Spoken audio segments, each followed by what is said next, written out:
Hey guys, and welcome back to the channel. In today's video, we're going to be talking about everything you need to do and check on your car prior to taking it in for a Pro Tune or a Dyno Tune. And I'm going to make this specifically about my 2016 Subaru WRX that I recently took into brand tuning. But you should definitely stick through the video if you are taking your car that isn't a WRX in for a Pro Tune or Dyno Tune, because a lot of these things are very standard for all cars, and they're going to be things that your tuner is going to ask you to do prior to bringing your car in. And we all know the negatives. If you take your car in and something that on this list hasn't been done, or they find a problem, you're going to have just forfeited all your money for the tune.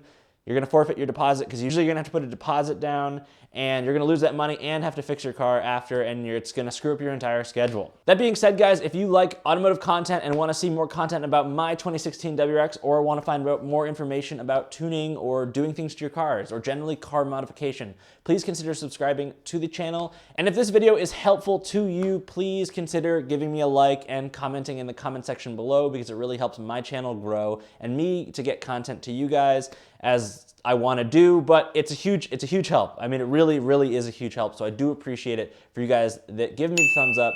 And maybe it's a thumbs up squad. I don't know. But let's get into it. Let's talk about the things you need to do specifically to your WRX and non-specifically to all cars. And I'll try to, as we go through this video, talk about the things that are specific to WRXs and non-specific. But I guess like 95% of it is going to apply to everybody's car, and 95% of it's going to apply to whether you're taking a Mustang, a VW, an Audi. I guess I said Mustang. I guess if you're taking a Ford, all these brands, Mitsubishi, all those things, you're going to be asked to do all these things and check them on your car. So let's get running through the list. And I'm going to create some bullets, and we're gonna sum it up at the end and have a list. So feel free to ask me questions in the comment section below as we go through this video, so I can answer questions about all these things. As a quick recap, I'm sitting in front of my 2016 Subaru WRX. It's got about 36,000 miles on it. It's Pro Tune, Stage 2 Plus, intake, J-pipe, all the good stuff. You know, these things are awesome cars, and I do suggest pro tuning and dyno tuning your car with a great pro tuner. And in one of these videos, I'm gonna make kind of a list of pro tuners that I have either in my experience had great experiences with or heard great things about. We're gonna start with things that you need to check on your car. So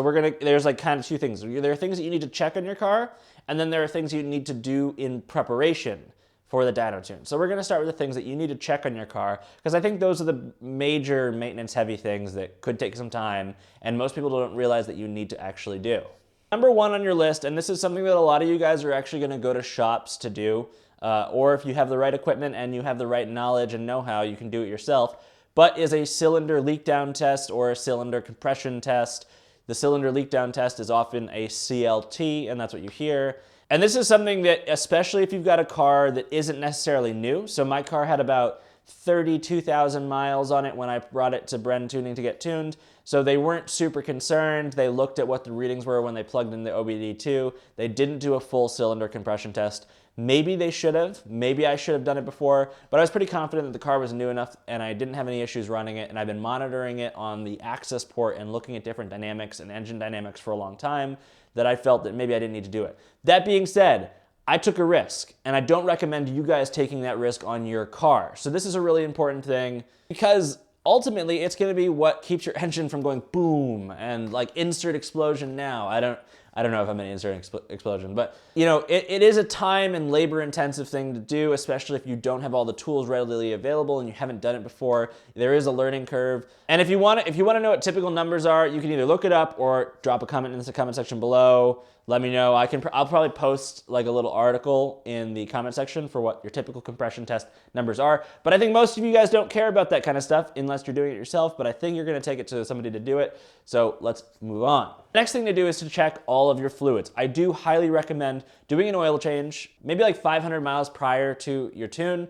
so you can do the oil change and then you can run the oil a little bit, get it into the car, cycle that new oil, and make sure that you haven't messed up, because every once in a while you'll mess up an oil change or something will happen and you need a little bit of time to diagnose it. But you want to make sure you've got good oil, you want to run it for a little bit and then check your oil level and go from there. I would replace the filter as well. This applies to every car. Oil is a very important part of your car, and make sure that you've got good oil in the car. And then another reason I say 500 miles is you want to understand if your car is burning oil. So if your car is burning oil, some cars just eat through oil, but some cars don't. Specifically my WRX doesn't burn through that much oil. Like Almost none, almost no oil. And maybe that's a problem, but really almost no oil. So I'm gonna run it for 500 miles to understand whether or not I need to look into another problem. You also wanna check your other fluids in your car. I'm gonna check my coolant levels, maybe do a coolant swap, maybe change your transmission fluid. Those are all things to think about doing. It all depends on the age of your car and what kind of condition your car is in. The other thing to consider, and this is specifically on Subaru WRXs that are DITs, the FA20 motor, understanding that a direct injection engine is throwing fuel right into the engine. And that can actually muck up your engine, by the throttle body, by the intake manifolds. They'll do a shell blasting, and basically they're just going to clean that out. I think Brand Tuning said if you have more than 50,000 miles, they want to do a shell blasting and clean the engine. I think it was like $300 or $400, but it's definitely something to get done on your WRX. Next thing on our list is to clean the MAF sensor, the MAF sensor. And it's important to do that so that you're getting good readings and so that your tuner is actually getting real readings of what's happening in the car and what's happening in the engine. Those are very, very important, and it's not that hard to clean. So I would dial up a quick YouTube video on how to clean those. Again, not trying to explain here what to do there. I would also do a smoke or pressure test, or however you want to test your intake, your intercooler piping, your charge piping, basically all your piping. You guys know how an intercooler works. I hope you do. If you don't know how an intercooler works, there's a video on this channel that talks about how an intercooler works. That being said, I would do a smoke or pressure test. A smoke test works fine. You run the engine, somebody sits in it, they give it a little bit of gas, you have a little bit of smoke over it, you have one of those tools that smokes up a little bit. I recommend getting something like that or taking it into a shop to get it done. Basically what you're doing here, and you don't necessarily have to do that, you can check all your hoses and you can check all your clamps and make sure all your connections are good. Basically you're trying to avoid leaks here. So what I did before bringing my car in was I made sure all my C-clamps were on, everything was looking good. Same thing with my exhaust. I jacked up the car on one side, I looked underneath and made sure I didn't have any exhaust leaks. So I thought quickly I'd grab my phone and just list the fluids, because I talked about them before, that Cobb recommends, and they say the engine oil, antifreeze, transmission fluid, differential and transfer case fluid, brake fluid, clutch hydraulic fluid, etc. And if they say if your oil change hasn't been done in the last 3,000 miles, you should definitely do it. A few other things you might ask yourself is, how old is your fuel filter? If it is more than 10 years old, depending on the car, 5 years old, I would consider making that change. Same goes with your fuel pump if you're tuning an older car. Not a concern on a 2016 WRX with 32,000 miles when I got it tuned. Another thing to consider are your spark plugs, your plugs. Every 20 to 30,000 miles, Brand Tuning really wanted me to get them done. 20, 30,000 miles on this WRX. Especially if you're tuned. You can do them yourself. I didn't have time at the time, so I had Brand Tuning do them. Not that expensive to get them done, and it's definitely something you should get done because it's such a vital part of the car. And you also want to make sure that you don't have any check engine lights. That's a big thing. Pretty easy to understand. If you got check engine lights and you don't know what it is, because it might be something stupid, if you don't know what it is, understand what it is and fix it. The other thing is you need to make sure your Cobb access port has the most up-to-date firmware, or something can go wrong, they might not tune it. The firmware updates can take some time to load onto your Cobb access port. When I say time, I mean, between 5 and 30 minutes. I've only had one so far that was on the 26-minute stage. But ultimately what's gonna happen is if you're not up to date and you show up, they don't wanna waste 30 minutes updating your access port where they should be tuning your vehicle. So that's not gonna happen. They're probably gonna send you home. You're probably gonna lose your deposit.